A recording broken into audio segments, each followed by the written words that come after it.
नमस्कार, मैं हूं आपके साथ कंचन मिश्रा। अपडेट मीडिया 24x7 में आप सभी का स्वागत है। अपडेट मीडिया 24x7 के समस्त परिवार की ओर से आप सभी को गणतंत्र दिवस की बहुत बहुत शुभकामनाएं।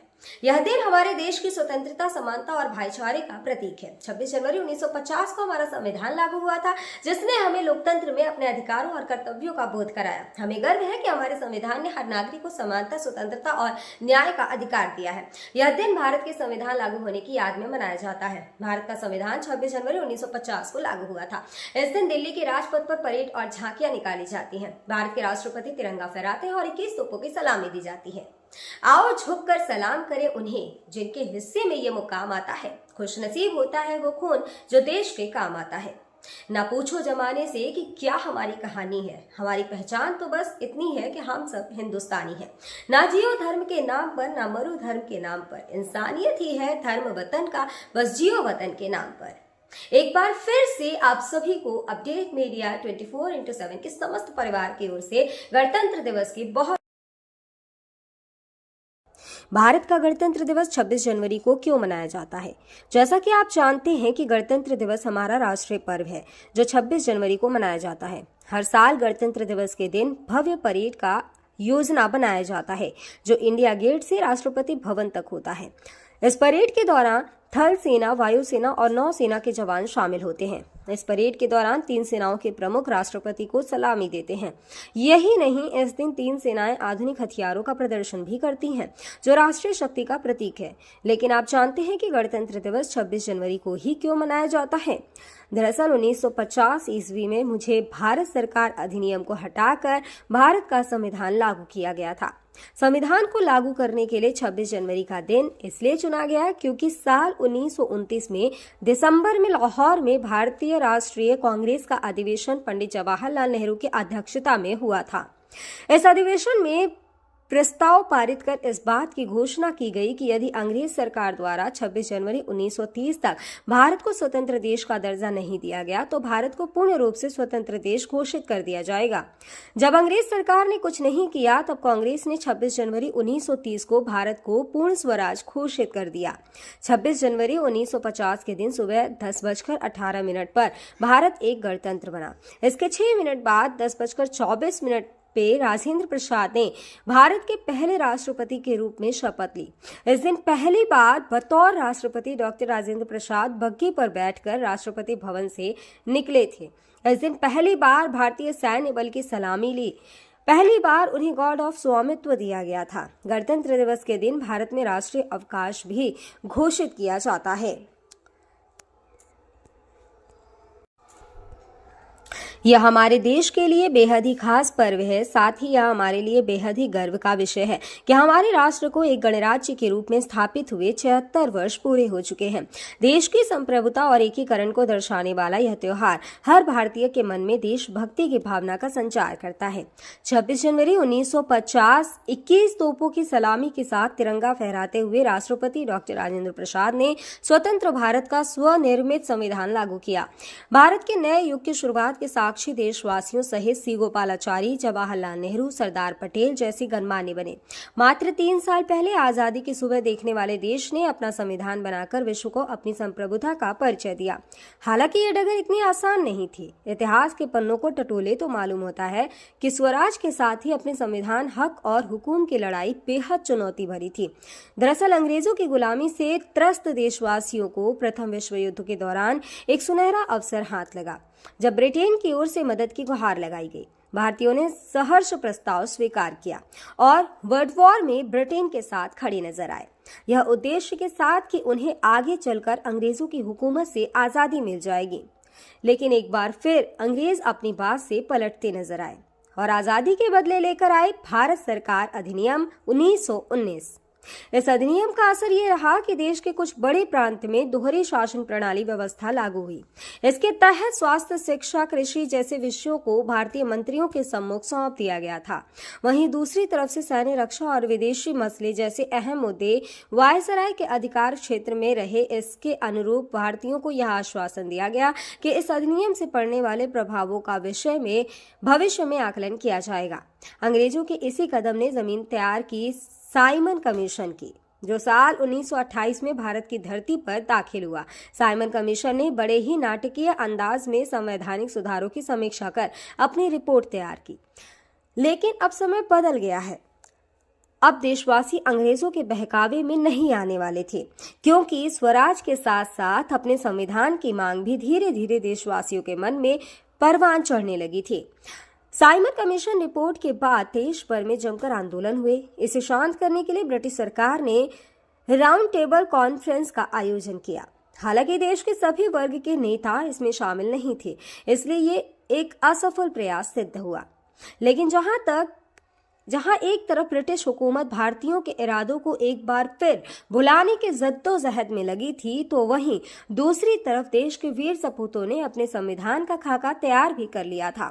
साल 1928 में मोतीलाल नेहरू सहित 8 कांग्रेस नेताओं ने एक संविधान का मसूदा तैयार किया, जिसकी नींव 1921 में भारतीय राष्ट्रीय कांग्रेस के कराची अधिवेशन में तय की गई थी।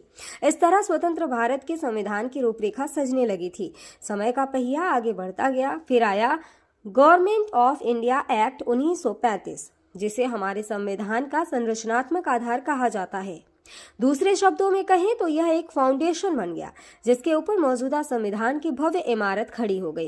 एक्ट 1935 भारत के लिए आजादी की सुगबुगाहट के साथ आया, लेकिन आजादी की आहट के साथ मुस्लिम लीग और कांग्रेस के बीच मतभेदों की खाई गहरी होती जा रही थी। दोनों के बीच तल्खियां इतनी बढ़ चुकी थी कि बुनियादी मुद्दों पर भी समझौते की गूंज तक नहीं रही थी। हालांकि इन सभी विवादों से आगे बढ़ते हुए भारतीय नेता अपने लक्ष्य की ओर बढ़ रहे थे। दूसरे विश्व युद्ध के दौरान 1945 में सभी पार्टियों की सहमति से संविधान का प्रारूप तैयार कर लिया गया था, जिसे सार्वभौमिक वयस्क फ्रेंचाइजी स्वतंत्रता और समानता के साथ अल्पसंख्यकों के अधिकारों की रक्षा का विशेष ध्यान रखा गया था। इसके साथ ही भारत छोड़ो आंदोलन और आजाद हिंद फौज की निर्भीकता ने अंग्रेजों ने भारत में अनंत काल तक राज करने का सपना चूर चूर कर दिया था।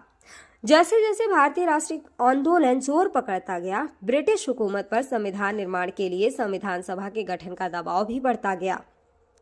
इस गहमा गहमी के बीच आखिरकार 9 दिसंबर 1946 में नई दिल्ली के संवैधानिक हॉल में संविधान सभा की पहली बैठक हुई, जिसमें महात्मा गांधी को छोड़कर उस वक्त के राष्ट्रीय आंदोलन से जुड़ी करीब हर बड़ी शख्सियत शामिल थी, जिसका मुस्लिम लीग ने भारत को 2 हिस्सों में बांटे नए मुल्क पाकिस्तान की मांग को लेकर बैठक का बहिष्कार किया।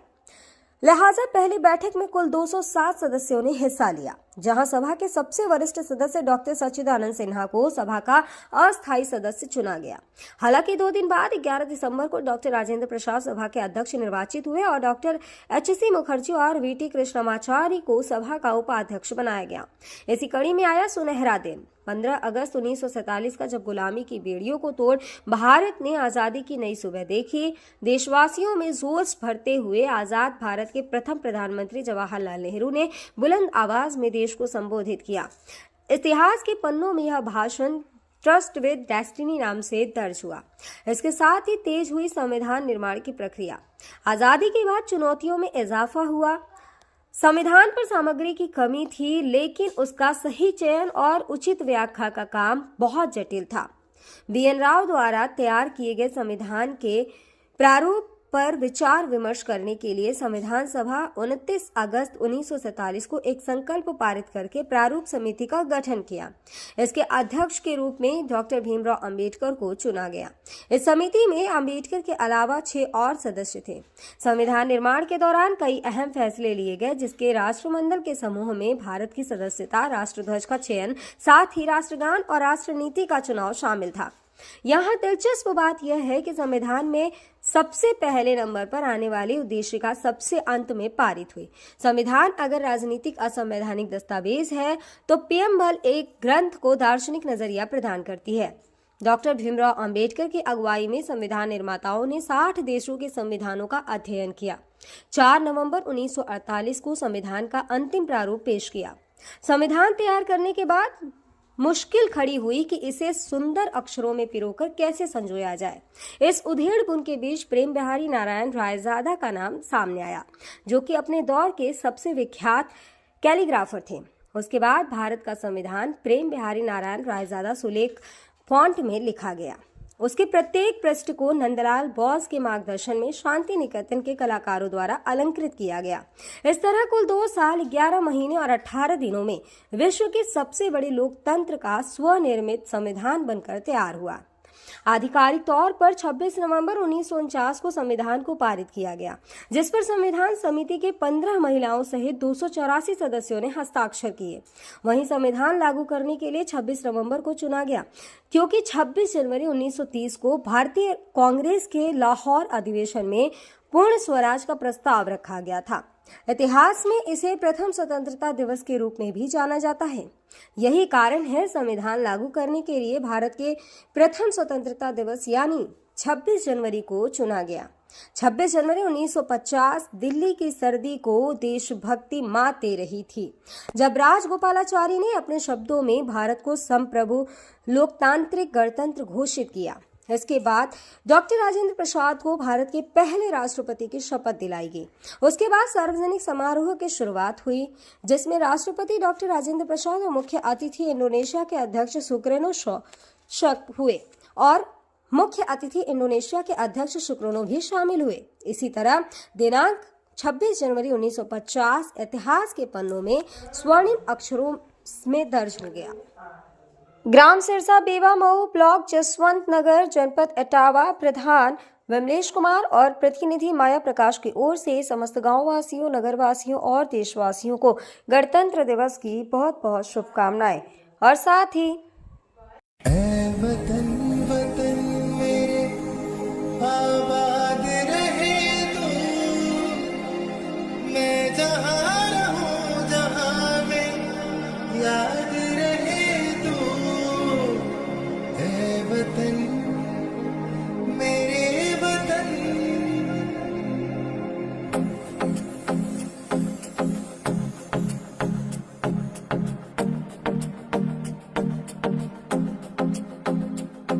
मेरा रंग दे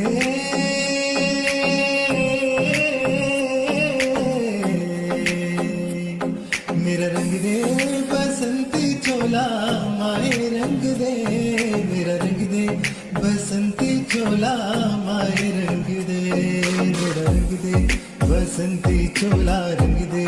भारत में एक और बीमारी ने दस्तक दे दी है। ये बीमारी है HMPV। चीन के बाद अब भारत में भी HMPV ने दस्तक दे दी है। भारत में HMPV के 2 केसेस मिले हैं, जिसके बाद लोगों के मन में डर और सवाल पैदा हो गए हैं। सवाल ये कि HMPV वायरस क्या है, HMPV वायरस के लक्षण क्या है, HMPV वायरस से कैसे करें बचाव और क्या HMPV कोई नया वायरस है। अगर आपके मन में भी ये सवाल है तो यहाँ आपको हर सवाल के जवाब मिल जाएंगे। चीन में ह्यूमन मेटान्यूमो वायरस की वजह से वायरल बुखार श्वसन संक्रमण के बड़े मामले सामने आ रहे हैं। कर्नाटक में 2 मामले सामने आए हैं, जिनमें बेंगलुरु में भी 8 महीने की बच्ची में इस वायरस के संक्रमण का मामला सामने आया है। अब सवाल ये है कि आखिर HMPV क्या है। HMPV यानी ह्यूमन मेटान्यूमो वायरस एक श्वसन वायरस है जो फ्लू जैसे लक्षण पैदा करता है।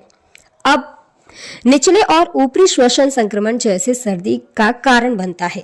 यह एक मौसमी बीमारी है जो आमतौर पर सर्दियों और शुरुआती वसंत में होती है, जो RSV यानी रेस्पिरेटरी सिंसिटियल वायरस और फ्लू के समान होते हैं। इससे बचाव के लिए HMPV आमतौर पर बच्चों में ही डिटेक्ट होता है। सभी फ्लू सैंपल में से 0.7% में HMPV होते हैं। इसके लक्षण है कि HMPV वायरस को ह्यूमन मेटान्यूमो वायरस या ह्यूमो वायरस कहते हैं, जिसके लक्षण काफी हद तक सामान्य सर्दी जुकाम के समान होते हैं। सामान्य मामलों में यह खांसी या गले में घरघराहट, नाक बहने या गले में खराश का कारण बनता है। छोटे बच्चों या बुजुर्गों में HMPV का संक्रमण गंभीर हो सकता है। कमजोर ह्यूमन सिस्टम वाले लोगों में भी ये वायरस गंभीर बीमारी का कारण बन सकता है। कहा जा रहा है कि इस वायरस से संक्रमित मरीजों में सांस लेने में दिक्कत और फ्लू जैसे लक्षण दिखाई दे रहे हैं। इसके इलाज के लिए जरूरी है कि इसमें सबसे जरूरी होता है कि अगर आपको HMPV के होने का संदेह होता है या इस तरह के कोई लक्षण आपको नजर आते हैं तो बिना डॉक्टर के सलाह के कोई भी एंटीवायरल दवाओं का इस्तेमाल ना करें। सांस की बीमारी से जुड़े एक्सपर्ट ने लोगों को मानव मेटान्यूमो वायरस से लड़ने के लिए एंटीवायरल दवाओं का आंख बंद कर उपयोग न करने की सलाह दी है। ऐसे में सावधानी बरतें और बिना डॉक्टर के सलाह के कोई भी दवा न लें। फिलहाल इसका कोई टीका अब तक नहीं है। इसके लक्षण जैसा हम पहले ही बता चुके हैं कि सर्दी जुकाम होते हैं। 2023 में England, Britain, Finland, Australia, Canada, America और चीन में HMPV का पता चला था।